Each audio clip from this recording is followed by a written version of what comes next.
قال المؤلف رضي الله تعالى عنه ونفعنا الله بعلومه في الدارين آمين.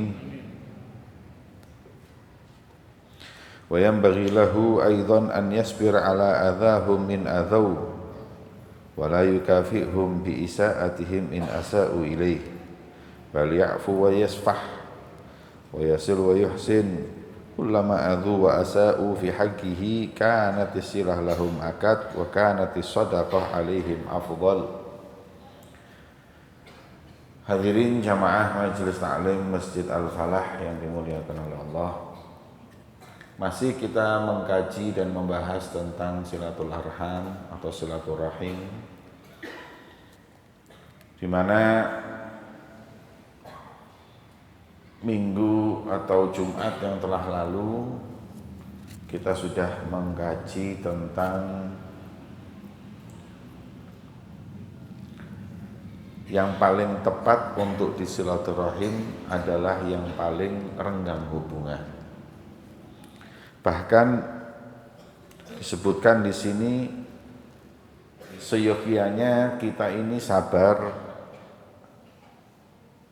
atas perilaku buruk mereka kepada kita. Kalaupun mereka nyakitin kita, kita sabar, jangan kita balas cacian dengan cacian, hinaan dengan hinaan, perlakuan buruk dengan perlakuan buruk. Bal ya'fu wa yasfah. Tapi semestinya adalah memaafkan, nyepurani.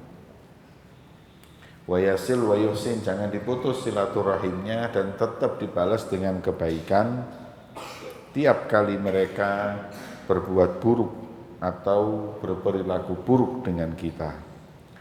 Karena justru yang seperti itu silaturahim itu lebih ditekankan. Dan bahkan beliau mengingatkan kanat as-sadaqatu alaihim afdal. Sedekah buat saudara kerabat kita yang renggang, yang kurang baik dengan kita itu lebih ditekankan.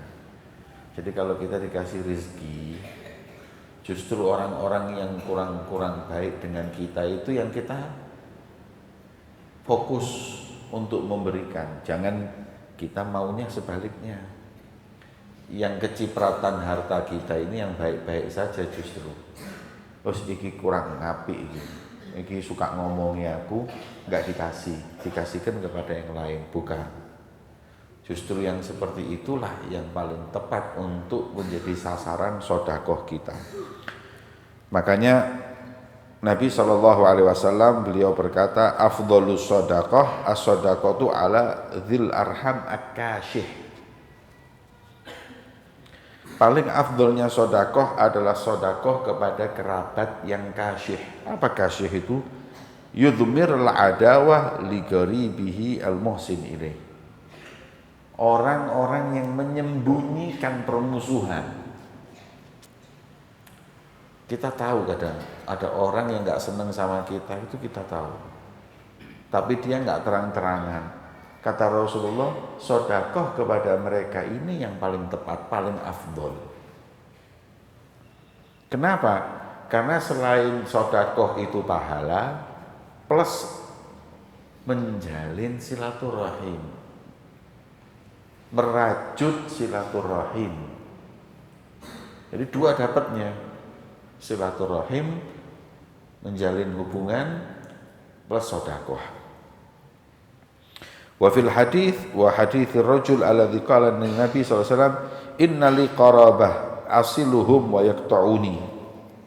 Ada satu riwayat hadis yang menyebutkan bahwa seorang laki-laki datang ke Rasulullah dan mengatakan, "Ya Rasulullah, aku punya kerabat. Aku baik dengan dia, aku silaturahim dengan dia, tapi dia putus denganku. Dia menjauh dariku." Ya. Apa kata Rasulullah? Wala yazalu ma'aka minallah dhahir ma dumta ala dzalik.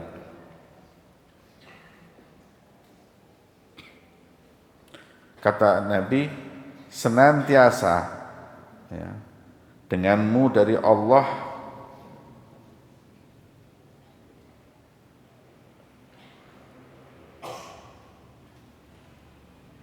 kewajiban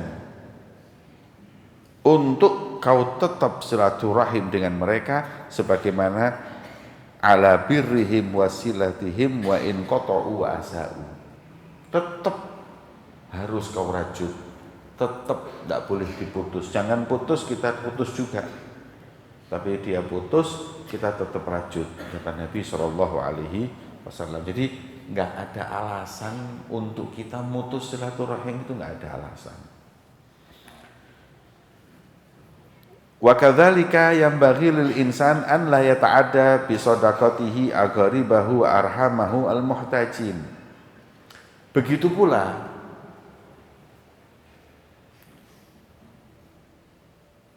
kita tidak diperkenankan untuk melewati sedekah.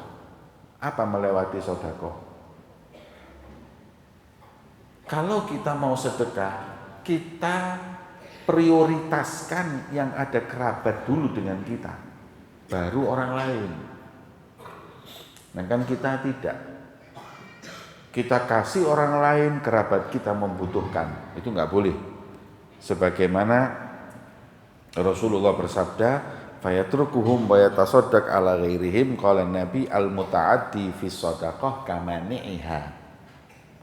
Orang yang ngelangkahin sedekah, melewati sedekah, melampaui sedekah, ada kerabatnya yang membutuhkan tapi nggak dikasihkan ke orang lain. Ini kata Rasulullah, kamani'iha ay kamani'is sedekah, seperti orang nggak sedekah.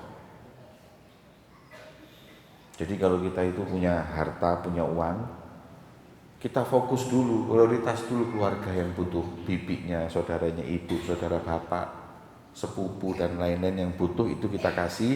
Sudah semuanya ini, baru yang lain. Itu. Ya kan, kita kan tidak. Mana yang manfaat? Sedekah ini kadang untuk kepentingan. Ngerti? Untuk kepentingan sedekah. Sedekah untuk kepentingan ini kadang-kadang kita sedekah agar orang itu baik dengan kita.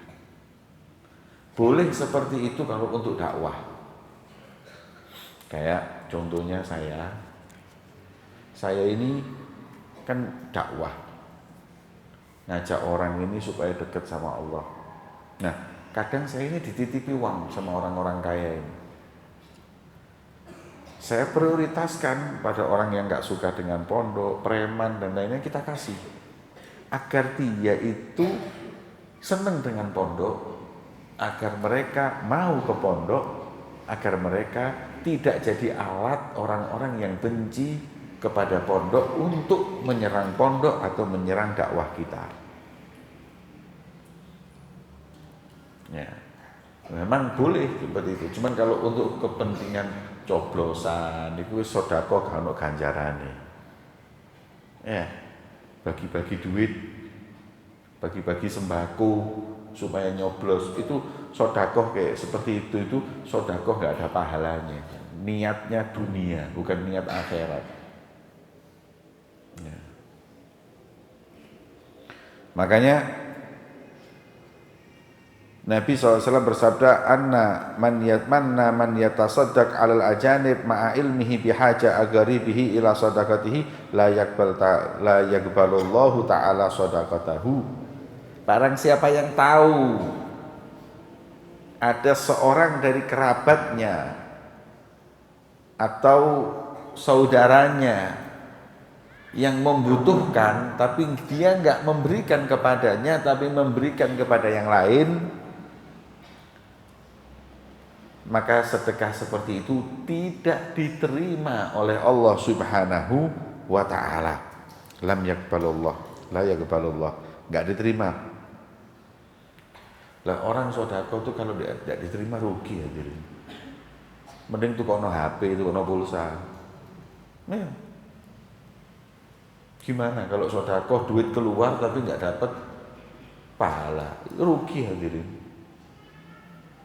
Makanya orang cara sedekah itu sudah ada caranya. Bersedekah itu ada caranya. Ya. Nggak apa namanya, nggak sembarangan gitu loh. Kemudian Rasulullah bersabda, as-sadaqah 'alal ajanib sadaqah wa sadaqah 'alal agarib itsnan. Sadaqah wasilah seperti tadi. Apa kelebihan sedekah dengan sanak saudara? Kalau sedekah dengan orang lain itu sedekah murni. Tapi kalau ke kerabat, sanak saudara itu plus sedekah plus silaturahim. Itu. Bahkan hukum zakat pun juga begitu. Zakat itu kalau kita wajib zakat itu mesti dikeluarkan di kota yang dia itu tinggal. Naklus sodakoh itu kan juga nggak boleh mindah sedekah ke tempat lain. Sekarang kan musim transfer sodakoh transfer. Ya, contoh, sampean dapat browsing atau kabar pembangunan pondok pesantren Banten, pembangunan pondok pesantren Purbalingga, Probolinggo. Nanti dulu, Batu ini ono ndak pesantren? Ada, ya prioritaskan dulu yang dekat. Karena Anda cari nafkahnya di Batu, sedekahnya di Batu. Kalau sudah cukup, baru ke yang lain. Gitu. Enggak, saya kadang-kadang heran. Ya, zakat kemana-mana. Ono mana zakat nang Palestina. Nanti dulu. Ya ada pendapat yang bolehin ada. Tapi dahulukan orang daerah itu yang membutuhkan dulu. Kalau sudah nggak ada, Batu sugi-sugi kabeh, baru pindah ke tempat lain. Wa mahallu dzalik ma lam tastat hajatul agarib wa illa fahum ahaq bis sadaqah min ghairihim. Ya. Qultu, aku katakan ini kalau apabila keluarga dan sanak keluarga tadi, kerabat tadi itu tidak banget membutuhkan. Kalau tidak, fahum ahaq bis sadaqah bi ghairihim. Ya. Tapi memang kalau ada yang umpama keluarga dan kerabat butuh tapi tidak banget, orang lain ada yang lebih butuh banget, baru nek podo-podo itu loh, dahulukan keluarga. Wa idza wasi'at as-sadaqatul qarib wal ba'id fashtaraku fiha kanat 'alal ba'id shadaqah faqat wa 'alal qarib shadaqah wasilah. Sudah sama, karena sedekah dengan keluarga plus dengan silaturahim. Wa amma idza ta'adda bi sadaqatihi wa taraka aqaribahu ma'al ilm bi hajatihim faqad asa'a wa dhalam wa sadaqatuhu ghairu maqbulah kama warad.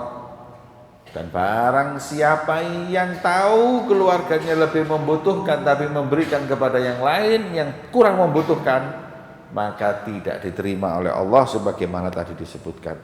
Wa kullama kana ar-rahim aktsar qarabatan kana haqquhu akad.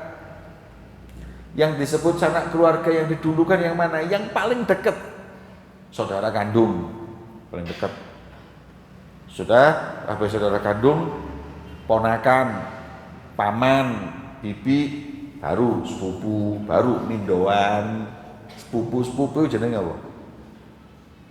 Dua pupu itu loh. Sepupu kan satu, dua pupu. Misanan punya anak apa jenenge? Kalau saya tahu namanya mindoan. Bahasa Indonesianya apa? Kawan nak mindoan itu kayak tempe gitu, mindoan apa? Mendoan. Ya.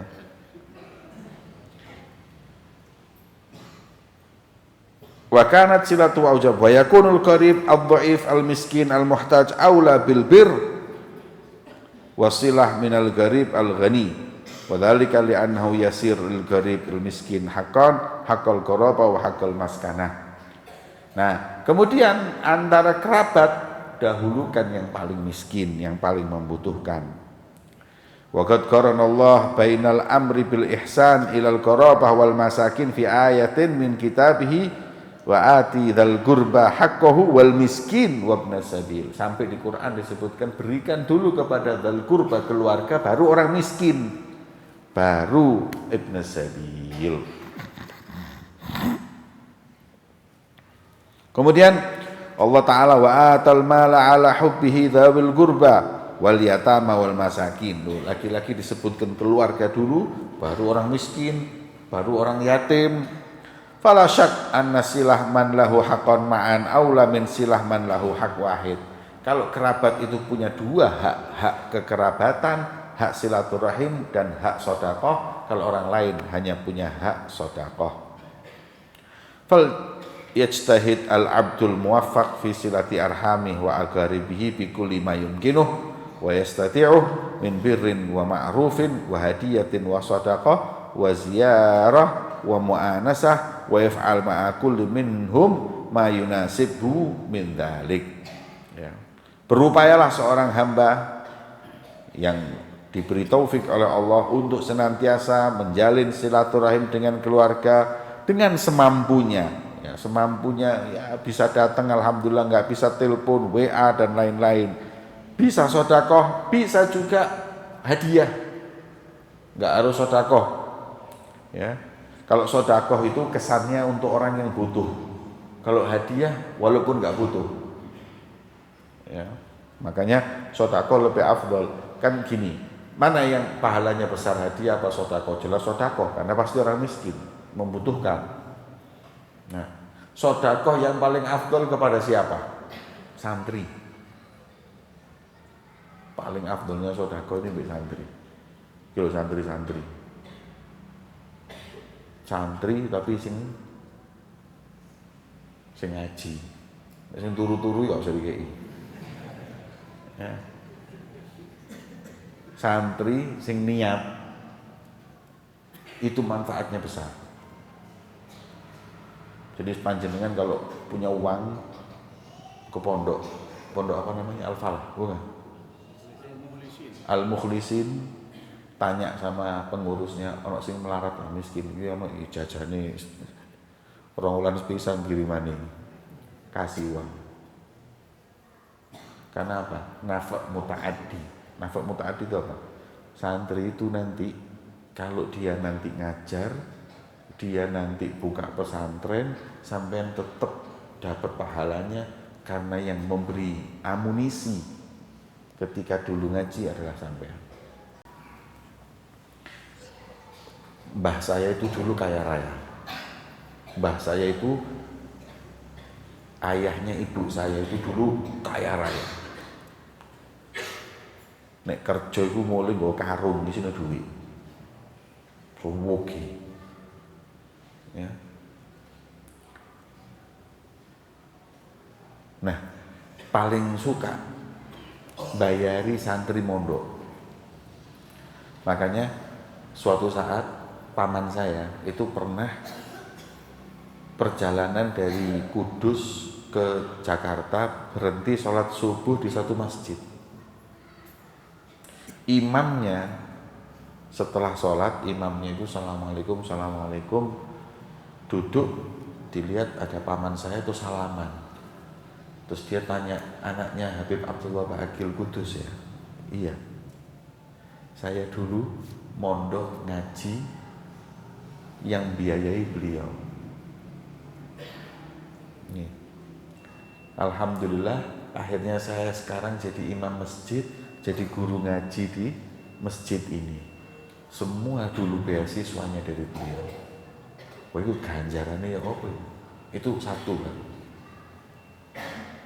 Makanya saya ini kan punya santri yang ingin kadang-kadang meneruskan studinya ke luar negeri, ke Hadramut, ke Yaman. Baik itu ke Rubat, Darul Mustafa, Ahqaf, itu kan butuh uang banyak, puluhan juta. Itu tiap tahun hadirin, tiap tahun minimal tuh 3-4 orang ahlul khair, orang baik datang ke saya nyiapkan uang. Beb, saya siap satu orang, saya siap satu orang. Per orang enggak murah loh hadirin. Minimal 30, 40 juta loh. Biar dulu dolar sih dulu enggak itu. 2.500 dolaran sampai 3.000 dolar. Kalau sak sangune 3.500, 3.000 dolar ya. Ping 15.000 itu. 45 juta. Beb saya. Ya, sekarang ini saya mau berangkatkan, ini sudah 3 orang siap. Saya beb 3 orang. Nah, kan Masya Allah. Ini orang pinter. Kenapa? Dia ini kan sudah ngaji, sudah selesai. Ke Yaman, belajar, lebih niat ini. Mau jenjangnya lebih tinggi. Orang-orang ini punya semangat, gak duit. Saya tahu orang-orang tuanya gak mampu. Nah, terus gimana yang seperti ini? Nah itu, yang seperti ini biayai. Oleh duit lebih, ngoleh ngaji. Karena saya kasih tahu lagi, ada ustadz-ustadz yang Anda kenal, yang dulu pernah belajar ke Yaman, itu dulu dibiayai oleh beberapa orang dan sekarang sudah punya pondok pesantren, ada yang jadi dai. Nah itu lah oleh ganjaran. Iki wong tak ngerti, wong iki dadi dai ya, berhasil dadi dai ya, duitmu halal ya barokah. Duitmu gak halal ya mulai dadi kernet. Ya. Ini anak ini undangan sana, ceramah di sana, ceramah di sini, numpak pesawat rono ngene atau di pondok ngajar. Kasih tahu ya. Setiap dia ngajar, setiap dia pergi, dia dapat pahala. Plus pahala itu dijiplak persis seperti itu dapat orang yang biayai. Oke nah, sampai turut tok. Iki sing berangkat rono nang Irian Jaya. Dakwah seminggu mulai kesel remuk kabeh. Kon di omah turut tok mbek rokokan gudang garam niku. Oleh ganjaran. Kan enak. Makanya saya sampai kadang-kadang mikir ya, kayak orang yang ngasih pondok saya ini. Orang baik, ahlul khair ngasih tanah saya, sak bangunkan ya. Terus tiap kali saya sholat, tiap kali saya maulid, tiap kali saya ngajar, saya mikir enak ya sing duit-duit. Ya, kenapa? Karena saya kalau nggak bangun untuk ngimami sholat, gak oleh ganjaran. Saya kalau nggak bangun dari kamar, mimpin maulid, ngajar, nggak dapat pahala. Tapi kalau saya ngajar, ya, dia tidur, dia dapat pahala.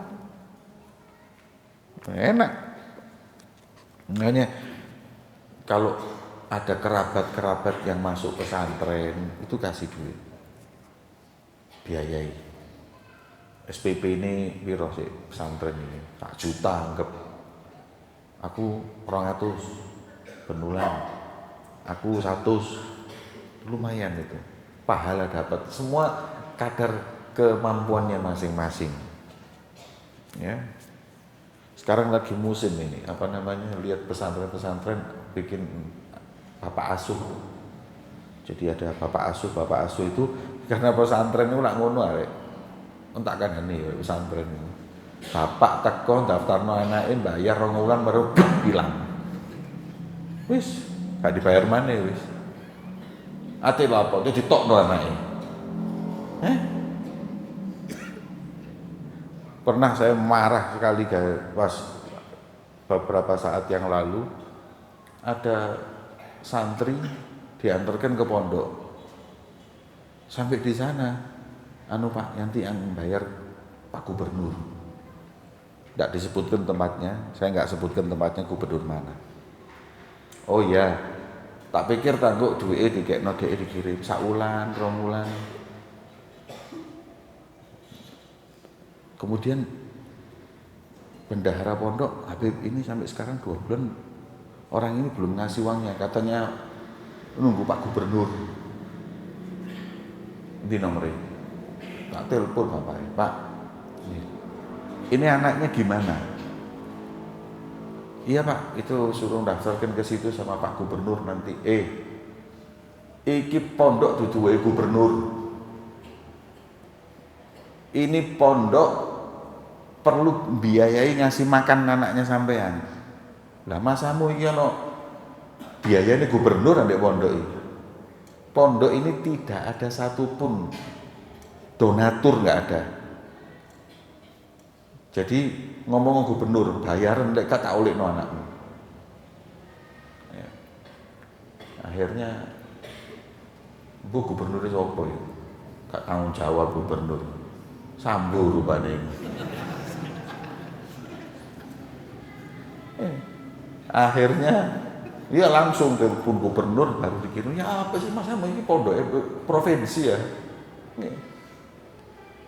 Ya tidak bisa kayak gitu kalau mau banyak gitu tuh hadirin. Nah, kesian kadang-kadang jangan dikira pondok besar-besar itu yang ribuan santrinya itu semuanya bayar, enggak hadirin. Dan pondok-pondok itu nggak bisa, nggak tego. Kalau pondok tradisional ya, boleh pondok modern, boarding school terat bayar diolehno kon. Kalau pondok-pondok kayak kita ini, ada yang nunggak 12 bulan. Terus mau diapakan? Kesian, anaknya niat, anak gak niat. Wah, ya jejek mbakmu. Mulia kon, bapak gak bayar, anak males. Aduh, mate om hari kon. Anaknya pinter, anaknya sregep, mau dipulangkan, nggak mungkin hadirin. Ya apa? Kak teko dulu arek ngedu taklif, bapaknya nggak ngasih. Terus mau apa? Nah kalau pondok pesantren itu apa namanya sak golek duit pisan, iso ya alhamdulillah. Kayak ada pesantren punya pom bensin, ya. Lah aku lah gak duwe pom bensin, kebun binatang aku duwe. Ya nggak bisa ya apa terus kesian santri, kesian bayari guru, ya, guru ya ikut dibayar dan lain-lain. Ya. Maka itu disitulah ada namanya anak asuh. Anak asuh itu sampean anaknya nggak mau mondok, cuman sampean kepingin anaknya mondok, anaknya nggak mau. Gampang, anak pondok yang belajar, yang pinter tapi nggak punya biaya, sampean biayai. Saya minta satu beb. Ada itu anak orang Singapura, tiap bulan itu ngirim uang untuk 4 santri, 1 orang. Jadi 1 santri kan 1 juta, dia ngirim 4 juta per bulan untuk biayai 4 santri mondok. Masya Allah. Nah, lihat gitu tuh seneng. Ya. Akhirnya pondok gak ngulik wis. Jadi kadang-kadang wis gak duwe wis gak apa beasiswa, lebokno beasiswa niki. Nah itu enak. Nah sampean kalau punya uang gitu hadirin. Anaknya mondok ya alhamdulillah. Ini kadang-kadang budu-buduan, duit-duit, santri, Habib Zuki, tak culek gini kan. Masa aku wis ngajar ya bayari, barangkali itu surga tak pek kabeh ya, kan gak kumanan kok. Kiai kalau kaya itu bahaya, tak kasih tahu. Habib Zuki, Kiai Zuki bahaya. Apa bahayanya? Bahayanya sampai nggak bisa bantu. Aku umpamane sugih. Beb, saya mau gak usah, aku di duit akeh. Wis kan nang di duitmu. Enggak bisa apa-apa sampai. Mau sedekah di mana? Habib, saya ingin bangunan Habib itu belum jadi ya. Iya, saya mau 500 juta. Gak butuh aku, balik nanti. Lho Beb, enggak, terus tak tutup dhewe aku duit aku akeh. Terus gimana sampean? Di mana tempat sampean sedekah? Ya. Jadi kalau makanya dongakno Habib-habib, kiai-kiai, dongakno ojo sugih.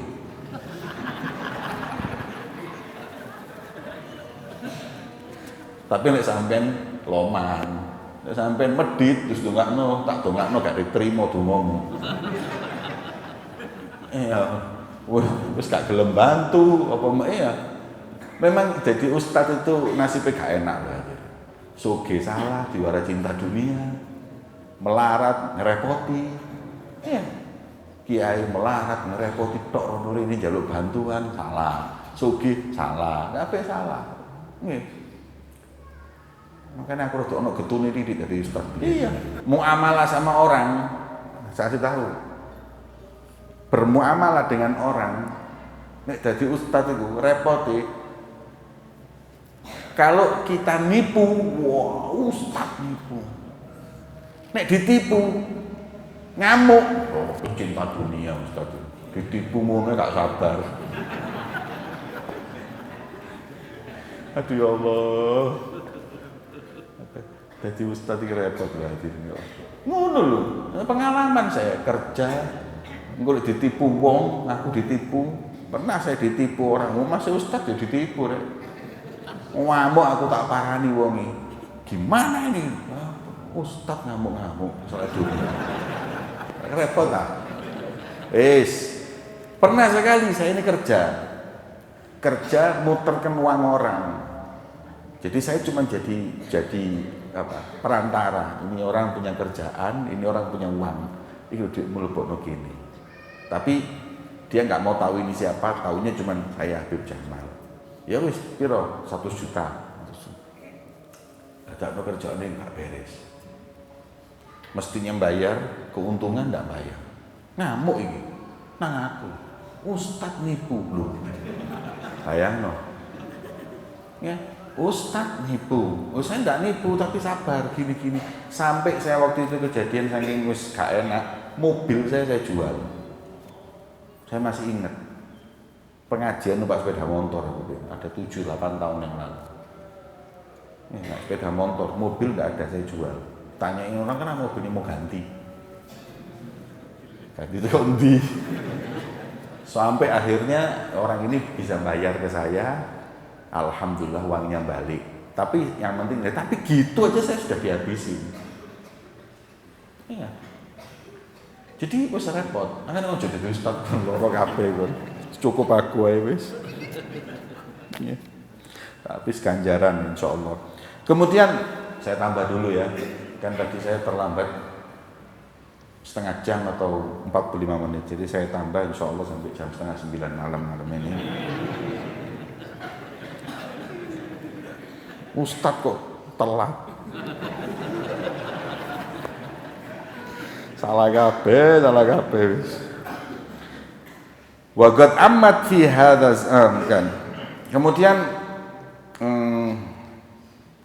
wahdia wa sadaqah wa ziyarah wa mu'anasah. Silaturahim itu dengan ziarah, ngundang makan, mu'anasah. Yaf'al ma'a kullin minhum ma yunasibuhu min dzalik wa yakunu fihi birruhu wa silatuhu wa inasu fala yukassir fi silati arham kaslan wa bukhlan wa istighfafan bihaqqir rahim allati adamallahu ta'ala amroha. Makanya jangan kita itu males silaturahim. Males aku silaturahim, jangan pelit ngundang makan mereka atau sedekah kepada mereka, hadiah untuk mereka. Ge opo nek hadiah wong wis oke, jangan. Tahadu tahabu, orang ngasih hadiah itu perhatian, dia semakin cinta walaupun orang kaya. Sekerabat kita kaya kita kasih hadiah. Cuman kadang-kadang kita ini salah apa? Salah kaprah. Saudara kita nikahkan anaknya, kita kasih uang bantuannya karena dia miskin, kita kasih 200.000 bantuan. Tapi kalau saudara kita yang kaya, gedung nyewanya aja 100 juta, ini amplop pernikahannya 1 juta, keliru hadirin, nggak butuh duitmu wong-wong ini. Dia sudah kaya kok, mek kitanya yang gengsi. Masa dikasih 200.000? Salah. Kerabat kita yang miskin nikahkan kasih 5 juta, kasih 10 juta.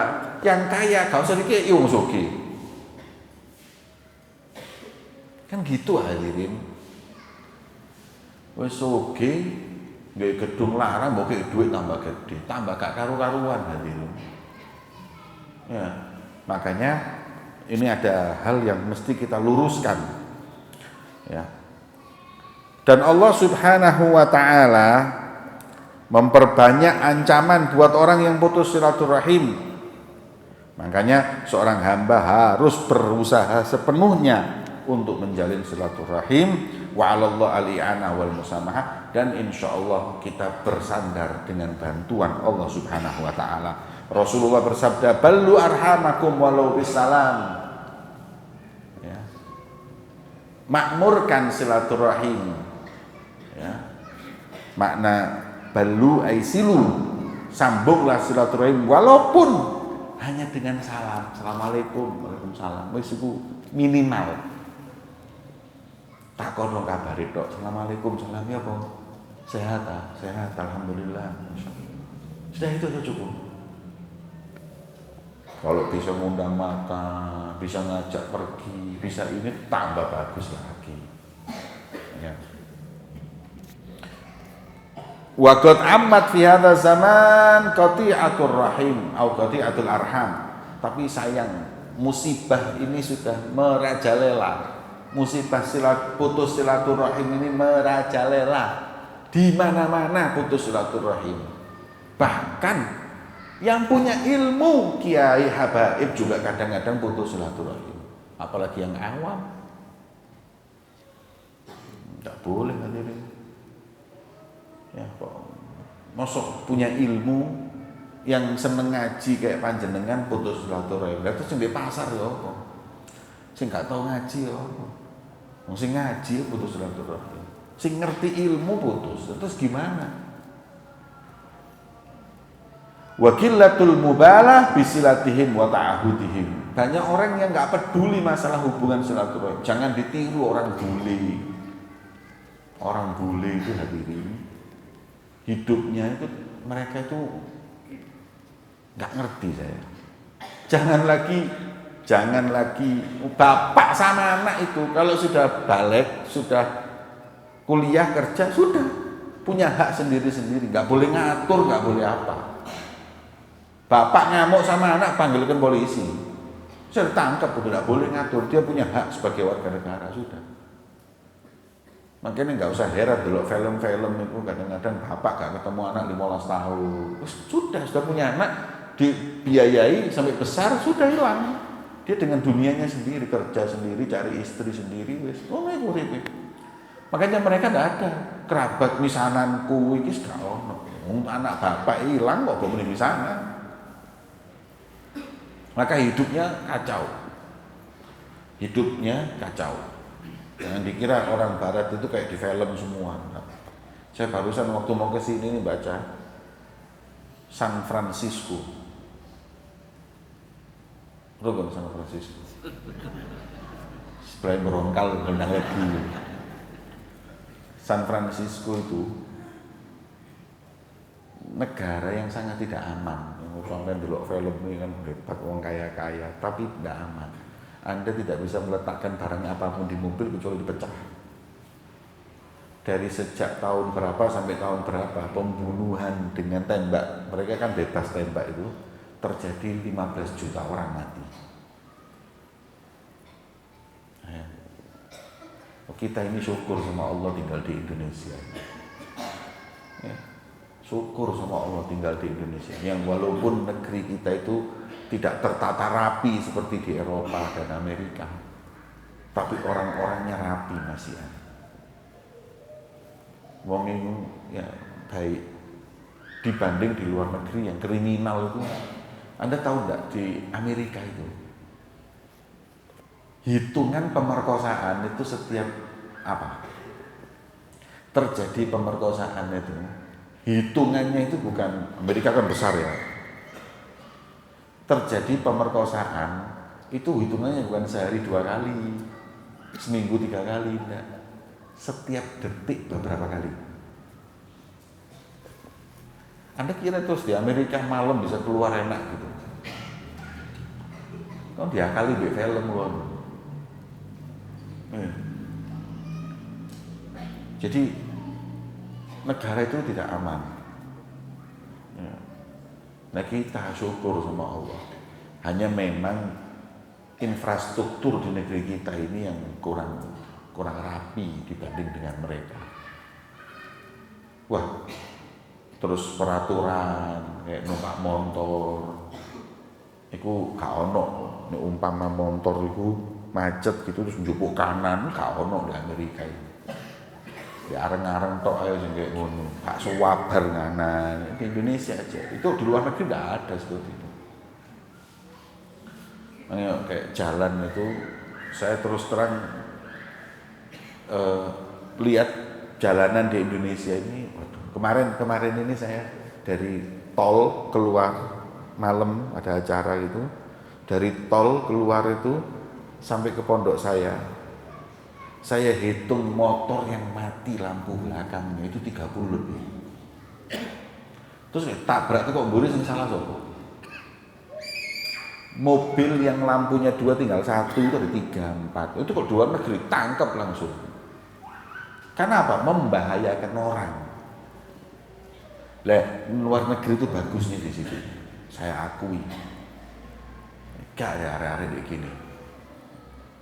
Dipereteli ya di sepeda motor. Lampu dijupui kabeh. Pikirnya ketok wondel, gendeng. Kendel kok mriki kon gendeng sak gobloke pisan wis. Apa? Nggak ada rating, nggak ada apa-apa, mau apa ini?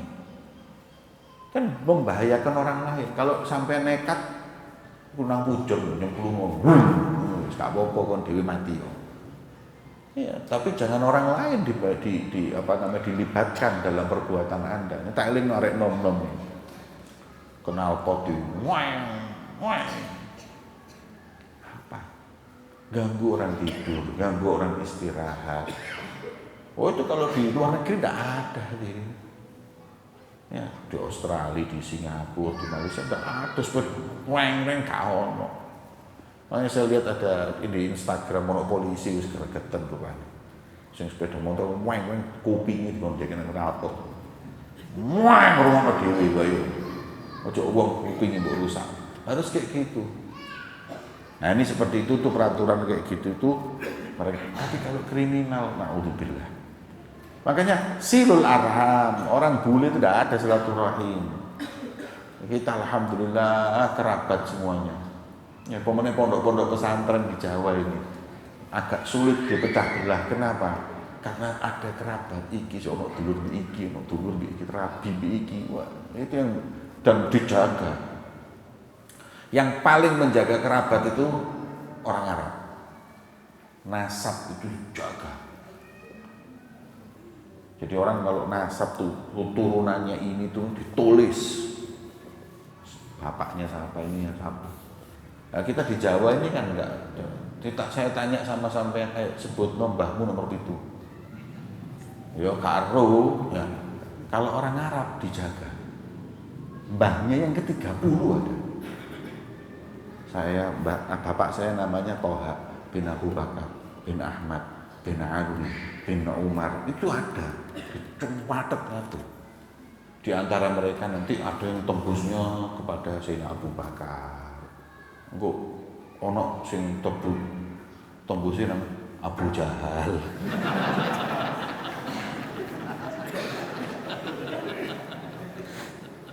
Mesti ditutupi nasabe nih kayak ngono gak kira.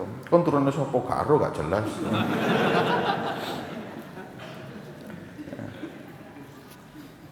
Kemudian ya wala ala sabab fi mahadath wa amal ibad wal bilad fi dhinkil ma'ash wa dha'fil arzak wa qillati dhatil yad wa qati'atul arham. Mungkin apa yang terjadi daripada hidup yang enggak enak, rezeki yang seret, ya. Semua ini kadang-kadang enggak berkah. Mungkin kurang silaturahim kita ini, ya. Qad fasad wa antasharat hadhil ayyam, tapi terlalu banyak. Yang kayak saya kemarin ngomong kayak Sayyidina Abu Hurairah kalau mau hadir majelis ngomong dulu. Yang lagi tidak nyapa keluar dulu karena rahmat Allah nggak turun. Kalau itu saya amalkan hari 5 begini. Ya. Kita mana? Suami istri aja putus silaturahim, pisah ranjang, nggak tepat. Ya. Waqad waradat al-ahadits bi anna silatal arham mansa'atun bil ajal. Sudah bagaimana dalam hadis disebutkan orang yang selalu silaturahim insyaallah umurnya berkah panjang dan kemudian hartanya barokah banyak. Wa anna Allah ta'ala qad basata rizqa lil aqwam wa aktsar lahumul amwal wa man nadhara ilaihim mundu khalaqahum li silatihim arhamihim fatakun qati'ah wa tarki silah ala dhid min dzalik wallahu a'lam. Allah Subhanahu wa taala menebar rezeki, ya, dan sebagian orang diberi rezeki yang banyak. Padahal buat Allah dunia itu mulai dari diciptakan sampai sekarang nggak pernah dipandang, karena nggak ada nilainya. Tapi gara-gara silaturahim, ya, niscaya Allah berikan kepada mereka. Tapi takunul qati'ah wa tarkus silah, tapi orang yang putus silaturahim, orang yang nggak mau silaturahim, ala dzidalik, niscaya akan sebaliknya rezeki. Padahal Allah nggak butuh, tapi dibuat rezekinya seret atau barokah atau enggak berkah. Loh, rezeki itu kan intinya barokah hadirin. Kita dapat umpama ya, ada orang itu yang sebulan dapat gaji 3 juta. 3 juta, 4 juta itu kan pas-pasan arek saya kira pemenit bensin muda. Saya kita munggah berarti. Bensin mati muda, semuanya. Beras muda, minyak muda. Sing gak muda itu amplop kiai. Nggih, amplop kiai mulai biyen 10 tahun wis ngono. Mbok jamae dieling rek, kon iki amplop ojo sakmono terus gak muda-muda. Jarine santri ini ngapunten. Panjenengan nak ngajari istiqomah. Jadi nanti kalau saya naik kan berarti saya enggak istiqomah. Santri ini cerdas. Nggih, cuman hatinya gelap. Kayak bisa ngomong kiai ini mesti menurut istiqomah. Ya ini kalau jenengan yang ngomong istiqomah. Allah mungkin gak tahu umur banget. Kuyon-kuyon nih. Jadi apa namanya, barokah rezeki itu hadirin. Umpama ya sekarang sampean sebulan 3 juta, tapi barokah. Dengan kesederhanaan, kalau anak loro, urip enak, itu lebih enak dari sebulan 30 juta, tapi urusan ruwet terus. Engkau anak kena narkoba, bojo selingkuh, ya, terus apa aneh? Ruwet tok masalahnya. Kena masalah kerjaan, ditipu wong ini. Akhirnya punya uang banyak, masalah ngeluh dah sih. Ini kan kayak gini nggak enak. Kalau yang enak lagi 30 juta barokah. Amin. Tak dongakno rezekimu kabeh wake barokah. Nek sing gak ngomong amin wedan. Tapi kalau disuruh pilih 30 juta sama 3 juta, 3 juta berkah, 30 juta nggak berkah, miliar 3 juta sing berkah. Bener ya? Karena orang ini punya uang ini kan intinya mau apa? Happy, tenang, relax, gak mikir, enak. Ya wis iku sing enak. Nih, ada orang 3 juta, enak. Sepeda motor, gak duwe motor.